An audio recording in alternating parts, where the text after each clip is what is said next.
নমস্কাৰ গাইজ, আৰু এটা নতুন ভিডিঅ' লৈ আহিছোঁ আপোনালোকৰ কাৰণে। ভিডিঅ'টো যদি ভাল লাগে তেনেহ'লে লাইক কমেণ্ট শ্বেয়াৰ নিশ্চয় কৰিব। ভিডিঅ'টো এটা কাহিনী, বাস্তৱ কাহিনী। মই এদিন ৰাস্তাৰে গৈ আছিলোঁ। গৈ থাকোঁতে ৰাস্তাৰ কাষত এজন মানুহ লগ পাইছিলোঁ। মানুহজন হয়তো কিবা মেণ্টেলি প্ৰব্লেম আছে।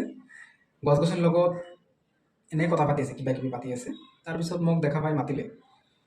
মই ওচৰত গ'লোঁ। ওচৰত যোৱাৰ পিছত মানুহজনে মোক কিছুমান প্ৰশ্ন কৰিলে। প্ৰশ্ন কৰাৰ শেষৰ প্ৰশ্নটো আছিলে যে গছ গছনি কেনেকৈ জীয়াই থাকে আৰু কেনেকৈ থিয় হৈ থাকে।